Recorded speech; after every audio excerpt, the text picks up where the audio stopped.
Salut les héros déconfinés, c'est Merej et aujourd'hui, on vient vous parler de deux films asiatiques, deux grosses bastos, deux gros films d'action. Il y en a un chinois, l'autre coréen, et vous allez voir, franchement, ça casse des gros culs, comme dirait Alexandre Markov. Alors attention, on va tout de suite, allez, je vais vous teaser un petit peu, on va regarder à quoi ressemble le film chinois, ça donne ça.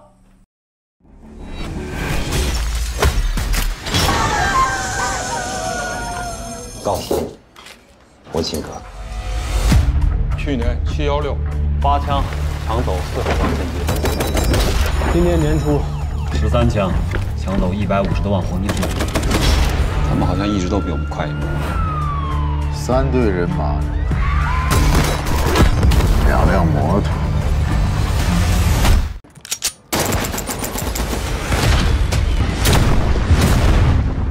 7分钟。 沙比打110，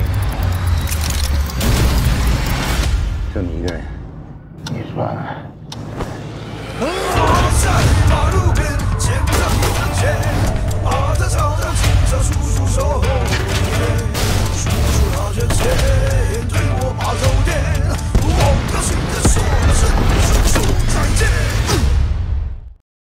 Voilà, et là je sais que tous les amateurs d'action sont au taquet. Et maintenant, on va regarder ce que donne le film coréen en deux petits morceaux, vous allez voir. Le premier, c'est assez rapide, mais ça fait mal.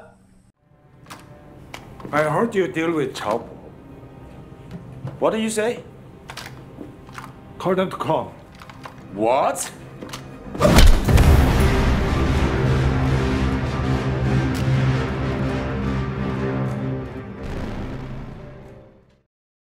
Oh, oh, oh, quelle violence, j'adore. Et alors tout de suite, le deuxième petit extrait, juste pour vous teaser, vous allez voir, franchement, c'est très très bon. Hein, hop, petite cascade en voiture, attention, c'est parti.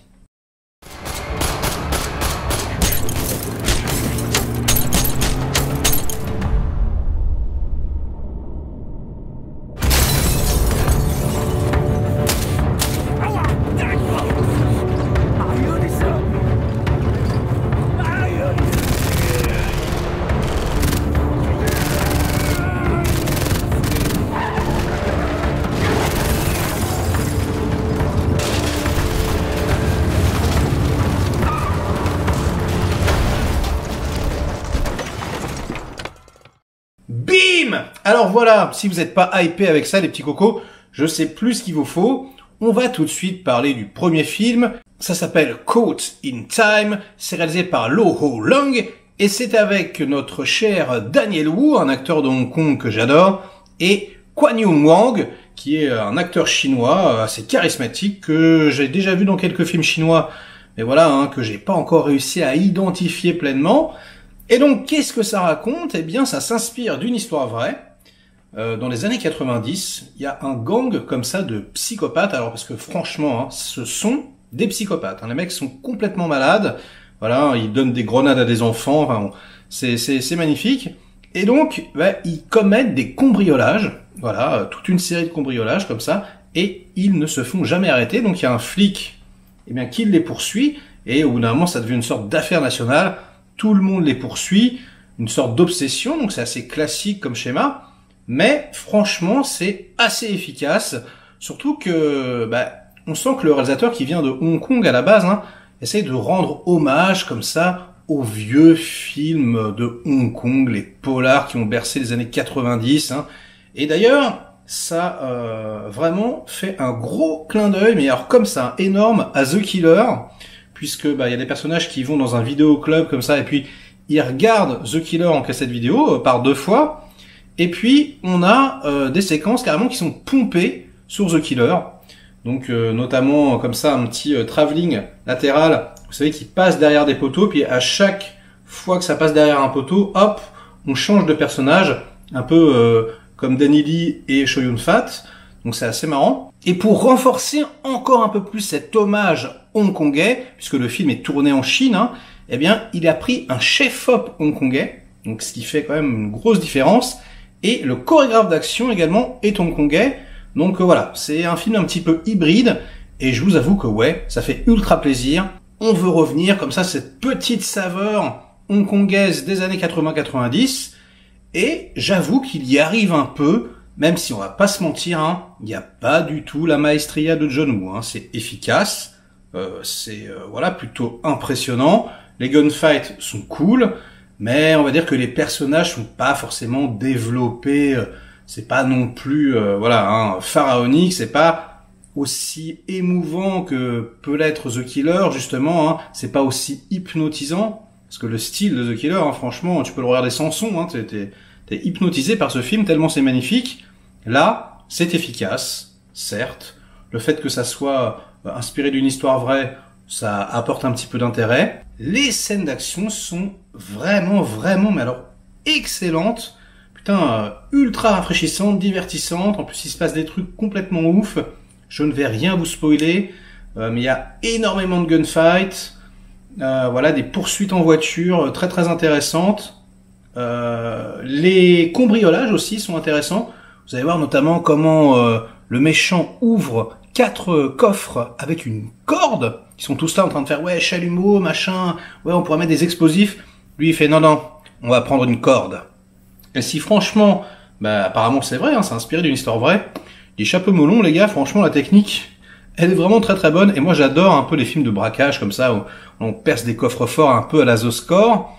Donc voilà, c'est assez divertissant. Ce n'est sorti qu'en Chine pour le moment, en DVD, en streaming, mais ça arrivera très rapidement en France. Donc voilà, ça sera ma recommandation chinoise du jour, et on va passer tout de suite au deuxième film.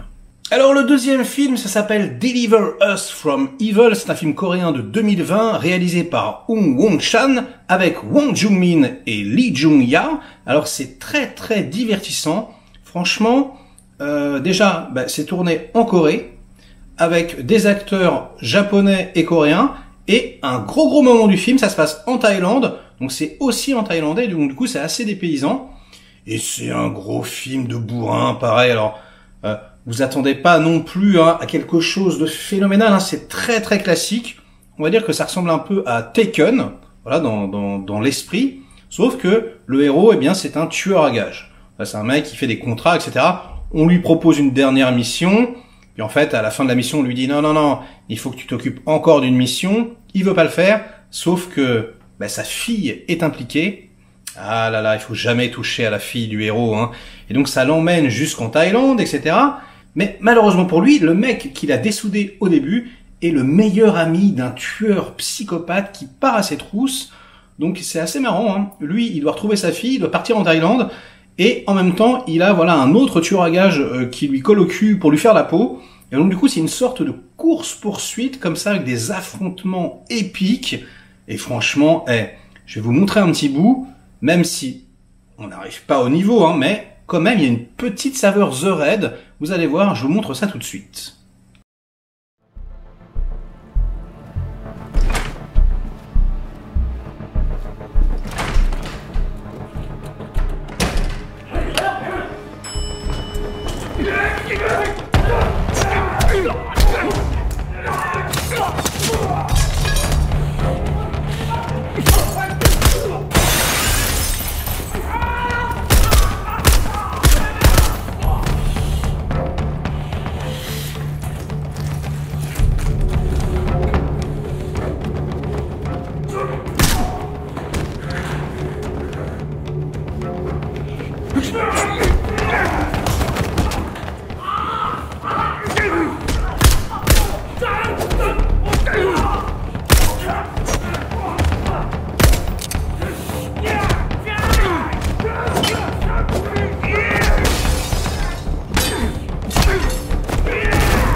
Voilà, donc quand même, avouez que ça envoie pas mal, et il y en a partout, hein, c'est truffé de scènes comme ça, franchement c'est mortel.